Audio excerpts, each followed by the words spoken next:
Hallelujah. Amen.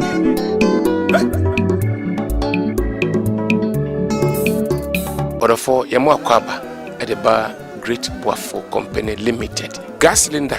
ebema eja ahye no or the coat to be aba wo de hye ho a ne ebema gas cylinder no arasti na ede eja ebeto ofie no osi anokwan. Gas cylinder size bia wo ubenya ho ne coat no oto a owo hwili ewase a wo de cylinder no ebesi so so de cylinder no siso a owo enan wo ho a na locks wo ho a wa lock no echese hwili no entuma gas cylinder no empia nkoba bia entuma no hye ho a eye fie eye den o unye yi gas cylinder no pe uyi ntuma no pa sene oto no saa na etie wo de hwili ni si ho a na wo de cylinder no esiso no wa lock no na de ntuma no hye ho na wo de wo regulator na wo de esiso fefefe echese senkanya coat no ehye ho no a enka fie wo ntuma ehu nyina no ebekọ cylinder no eno ma yehunu ne yemfa coat bi anhye ho yehu sene cylinder no ho aye na sene ho awe na ache arrest no eno na ebema atumi aliki na ejanso ebetumi atofie yehwe ketewa ya ono de wo de si hwie ne so a na de ntoma no hye ho a esanso ewo ade edamu a